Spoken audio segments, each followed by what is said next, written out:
up on global business. Monetary expansion. Chinese total social financing saw an addition of approximately 36 trillion yuan in 2023, while broad money supply experienced a growth of around 10%. Bright spots.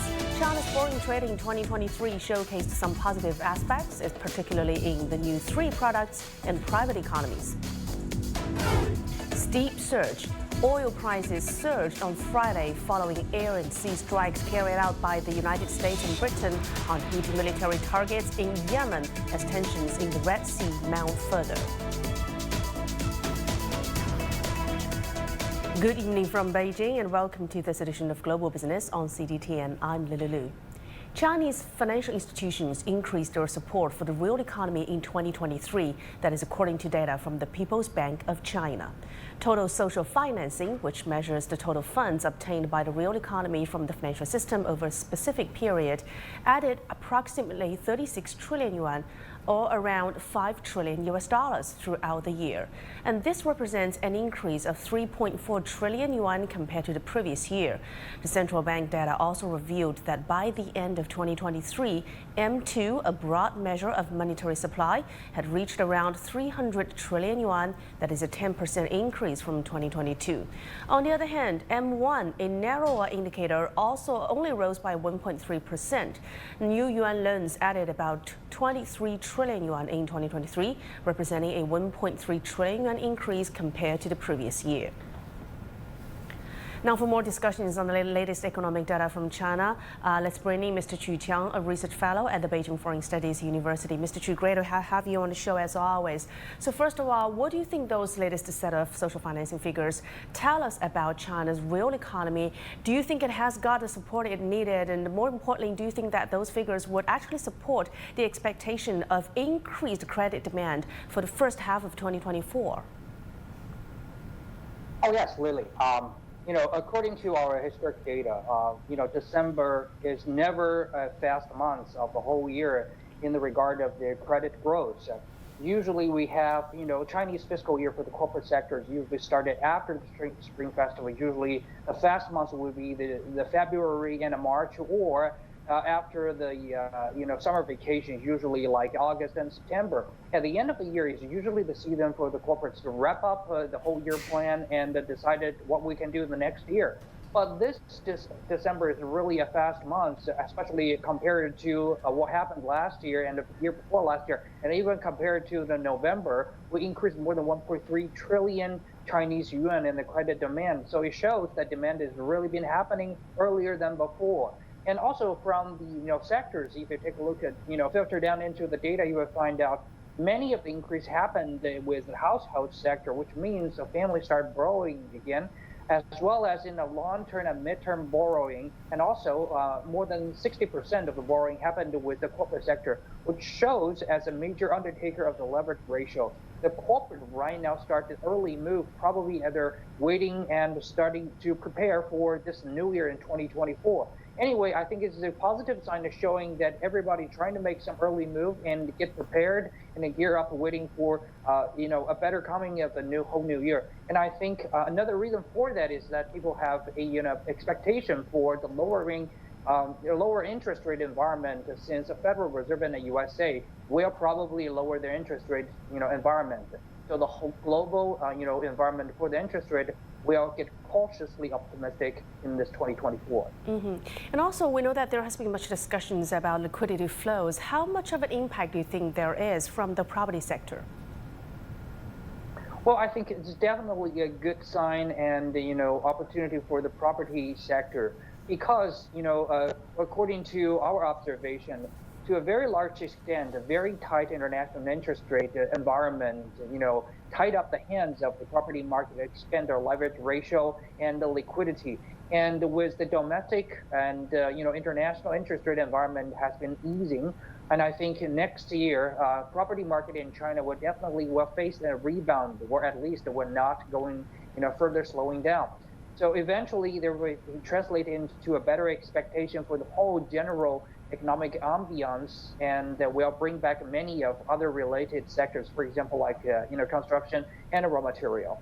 And also, as you said, there had been figures indicating a tick up in household demand for credit, for instance. But while we are looking at financing demand from, let's say, households, individuals, or enterprises remaining at a relatively lower level than in previous years, do you think that government financing needs would be taking the lead in social financing bolstering?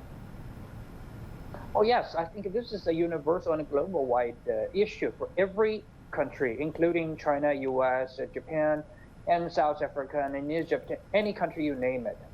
Well, the modern economy is based on borrowing and leverage. So the debt is a driven force for the modern economy. In America, the major undertaker of the debt is the federal government and the Federal Reserve. And in Japan, it's the central bank and the central government. In India and China, local government, the corporate sector will be the undertaker of the leverage ratio.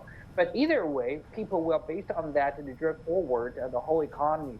So you're going to see this is going to be some, paradigm of the economy being with us for a very foreseeable long time.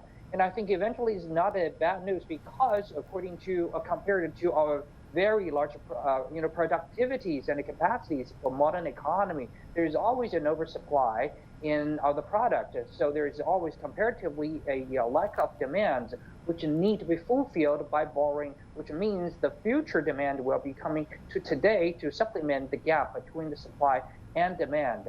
So this is going to be the paradigm with us for a very long time. And for the property market is even more so because property market will manage a very large leverage ratio for the normal household. You wouldn't borrow money to invest in the stock market. But for many families in the US, in China, in England, people will borrow money, the mortgage to buy the houses. Even for a very mature economy like in America, even though their stock market and bond market is already very, very large, but still property market is one of the most important financial markets for America as well, and also happening with Japan, with South Korea, with Germany. So I think this is, modern economic structure, and China will also follow this route, but I think China will manage its leverage ratio very cautiously in the coming 2024, keep it very steadily, but also making progress to make sure that expectation will get recovered. Well, great points made. Thank you very much, Mr. Chu Qiang from Beijing Foreign Studies University. China's foreign trade expanded by 0.2% on a yearly basis in year 2023. Data from China's customs shows that total foreign trade stood at 42 trillion yuan, up 1/5% on a yearly basis. Exports amounted to 24 trillion yuan, an increase of 0.6%, while imports stood at 18 trillion yuan, that is down 0.3%. Officials say that China continues to see an increase in the share of trade with Belt and Road Initiative participating countries in its total trade volume. In the meantime, ASEAN countries have remained the top trading partners with China for the fourth consecutive year, with bilateral trade volume reaching over 6 trillion yuan. And earlier, CGTN's Gao Wang interviewed economist Wang Dan to gain insights into the implications for China in 2024, as December revealed a higher-than-expected increase in overall trade. A bright spot in China's trade numbers for 2023. Exports of the so-called new three products, electric vehicles, lithium-ion batteries, and solar panels, rose by nearly 30% year-on-year to pass 1 trillion yuan, or about $140 billion. Official data also shows that electromechanical products made up nearly 60% of total exports. There's an upgrade in the composition of exports, and also because China is moving up the supply chain, more items can be manufactured through more automated production process, and that means the scale economy will be more prominent. The government says China is diversifying its trade partners with a higher proportion of exports going to Belt and Road partner countries. And the number of China's free trade zones increased in 2023, as did their trade volume. Wang says in 2024, the biggest opportunity will continue to focus on the new energy supply chain and green products. And the biggest market for many Chinese companies could still be Europe. For European countries, they have a real constraint on reaching their climate change goals. So they need to replace much of their cars running on the road with new energy vehicles. And they also need to use a lot more solar panels than before. But one downside risk is actually a potential trade war or trade tension between China and the European countries, since the Chinese companies have become so competitive. Private enterprises could be another bright spot for China. Official data shows the sector accounted for more than 50% of total foreign trade volume in 2023, playing an increasingly prominent role. Gao Ang, CGTN, Beijing. And according to China Customs, China's private sector companies solidified their dominant role in foreign trade last year. Exports and imports by private economies rose by 6% on a yearly basis to 22 trillion yuan in 2023, and that accounted for more than half of the total foreign trade, marking a 3% increase from the previous year. In contrast, foreign-funded companies contributed about 30%, while state-owned enterprises accounted for 16%. And besides trade, we also have fresh inflation numbers out of China. Data from the National Bureau of Statistics show that China's Consumer Price Index, or CPI, edged down 0.3% year-on-year in December, but it inched up 0.1% a month due to cold weather and increased demand before the New Year holidays. The Producer Price Index, which measures changes in the prices of goods sold by manufacturers, decreased by 2.7% year-on-year in December. Analysts cited lower international oil prices and weak demand for some factory goods as reasons. And for 2023, CPI rose 0.2% and PPI dropped by 3% on a yearly basis. An official from the National Development and Reform Commission has explained the yearly CPI figure. Take a listen. The overall price level in China remains stable in December. Among 8 major categories, prices for transportation and communication experienced a decline for the whole year, while the prices of all other 7 categories remain steady or increased. This suggests that the consumption is on track for recovery. And still to come here on Global Business. Steep surge. Oil prices surged on Friday following air and sea strikes carried out by the United States and Britain on the Houthi military targets in Yemen as tensions in the Red Sea mount further.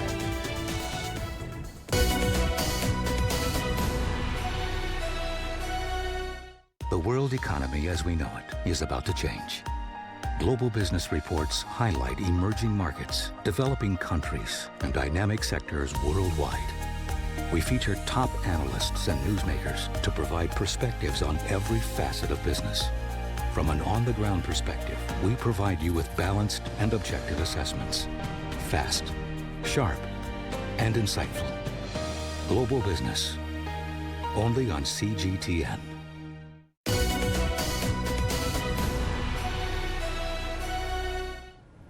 Welcome back. The United States and Britain have launched strikes from the air and sea against Houthi military targets in Yemen. The Friday morning strikes are the first since Houthis started targeting international shipping in the Red Sea late last year. The Houthi leader warned on Thursday that any U.S. attack on his group would not go without a response. Russia's delegation to the UN said the UN Security Council will hear a briefing on the latest strikes after Russia requested a meeting. Benji Hai has more from Washington, D.C. Major development in a region that has been engulfed by tension since the outbreak of the Israel-Hamas war, and now a statement from US President Joe Biden confirming that American military forces, together with the United Kingdom and the support of Australia, Bahrain, Canada and the Netherlands, successfully conducted strikes against a number of targets in Yemen, he says, used by Houthi rebels to endanger freedom of navigation in one of the world's most vital waterways. Reference there to the continued attacks that we've seen from Iranian-backed militants in Yemen, the Houthis, against ships trying to operate in the Red Sea. The United States have in the past couple of weeks said that there would be consequences for that, and we've seen those consequences in the past couple of hours. Strikes against Houthis carried out by planes, ships, submarines, raids on several Yemeni cities, not in and around the Red Sea, literally on Yemeni territory. Dozens of sites were targeted, we're told,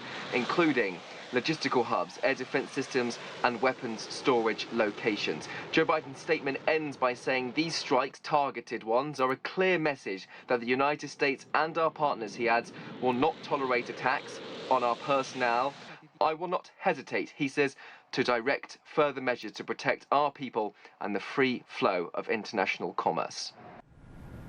Tesla says it will suspend most of the car production at its factory near Berlin for about 2 weeks, starting late January. It cited a lack of components due to changes in transport routes because of the Red Sea attacks. Shipping costs are surging as hundreds of container ships are rerouted around Africa's southern Cape of Good Hope to avoid attacks by Yemen's Houthi group in the Red Sea. French shipping group CMA CGM has increased its rates from Asia to the Mediterranean region by up to 100%. And according to FreightGoals, a booking and payments platform for international freights, Asia to North Europe rates more than doubled to above $4,000 per 40 food container this week. And Asia to Mediterranean prices climbed more than $5,000. The Houthi attacks focused on the Red Sea's Bab el-Mandeb southern choke point have disrupted shipping in the waterway that carried out about 12% of the global trade. The detour around the Cape of Good Hope increases sailing time from Asia to Europe by up to 20 days. Oil prices surged on Friday following air and sea strikes carried out by the United States and Britain on Houthi military targets in Yemen. Brent crude futures jumped as much as 4.1% to $80 a barrel, while U.S. West Texas Intermediate crude futures rose by 4.07% to $74.9 a barrel by 11:30 GMT. Now, these strikes have raised concerns in the market about the potential for a broader conflict in the Middle East, particularly affecting oil supplies passing through the critical Strait of Hormuz. Any other headlines we're tracking at this hour? Argentina experienced its highest annual inflation rate since 1990s, reaching 211.4% in 2023. In December, the monthly inflation rate stood at 25.5%, and this places Argentina ahead of Venezuela as Latin American country with the highest inflation rate in 2023. The Brazilian Institute of Geography and Statistics reported that Brazil had an inflation rate of 4.62% in 2023, which is the lowest rate since 2020 and falls below the inflation target ceiling of 4.75% set by the Central Bank of Brazil. In the meantime, the mayor of London highlighted the negative impact of Brexit, stating that the UK economy is nearly 140 billion British pounds, or about 6% smaller than it would have been without Brexit. And additionally, a study revealed that the departure from the EU resulted in the loss of nearly 2 million jobs across the UK, with London alone accounting for approximately 300,000 job losses.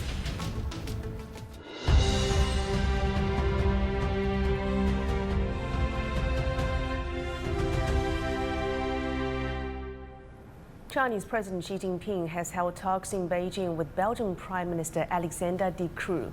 Xi Jinping welcomed the productive cooperation during 53 years of diplomatic ties. He said the two countries are beneficiaries of economic globalization and have a common interest in resisting protectionism and upholding free trade. He invited Belgian businesses to invest more in China. He urged more collaboration in sectors like transportation, logistics, and biopharmaceuticals, as well as new areas such as green development and the digital economy. President Xi Jinping said China maintains a long-term and stable policy towards Europe. He urged Europe to play an active and constructive role amid the complex international situation. Stressing a need for more bridges between China and Europe, President Xi called for closer cooperation to promote a world characterized by equal, orderly, multipolar, and inclusive economic globalization. Prime Minister De Croo affirmed Belgium's adherence to the One China policy and invited collaboration with Chinese businesses. Recalling President Xi's speech in Bruges a decade ago, De Croo emphasized the importance of China and Europe working together in the face of complex international challenges. Belgium now holds the rotating presidency of the EU, and De Croo expressed Belgium's willingness to play an active role in enhancing EU-China relations. Chinese Foreign Minister Wang Yi also attended the meeting. Trade ties topped the agenda during talks between Chinese and Belgian business leaders in Beijing. More than 50 entrepreneurs attended the talks that aim to promote economic cooperation in key sectors such as new energy, the digital economy, and healthcare. Belgium now is China's seventh largest trading partner in the European Union, and China is Belgium's third largest trading partner outside the EU. The country has become one of the top destinations in Europe for Chinese companies to invest. So I'm optimistic. I would say that in the post-COVID era, companies now are starting again to have discussions together. But I think the main challenge will be for small and medium-sized companies. We have to know that our economies in Belgium and in China are dominated with a big number of small and medium-sized companies. So the challenge is to bring these companies to go to common projects together. Relations between China and European economies had deepened before the 54th annual meetings of the World Economic Forum in Davos, Switzerland. But the theme of the forum this year is rebuilding trust. The gathering brings together leaders from businesses to government and academia to address global challenges and foster more public-private partnerships. The forum also attracts substantial investments and generates impactful initiatives. Let's take a closer look at the history of Davos and how relations between the World Economic Forum and China have evolved over the years. The World Economic Forum is a non-profit foundation based in Geneva, Switzerland. The idea was conceived by German professor Klaus Schwab in 1971. The meeting brings together thousands of top business people, international political leaders, economists, celebrities, and journalists for up to a week to discuss the most pressing issues facing the world. China's relationship with the WEF can be traced back to 1979, when the European Management Forum, as it was then known, officially set up a cooperative relationship with the Chinese government in Beijing. 2 years later, the forum co-hosted the first international symposium on business management with the China Enterprise Confederation. In 1983, China began sending delegations to the forum.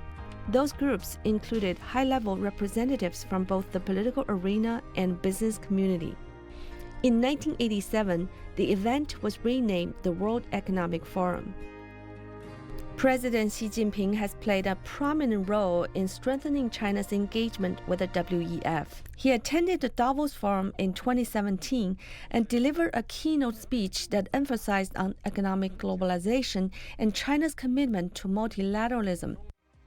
In subsequent years, President Xi continued his involvement by delivering video addresses at a virtual event of the Davos Forum, underscoring the importance of multilateral cooperation. China's dedication to collaborative approaches and global discussions has been evident through its active participation and engagement with the WEF.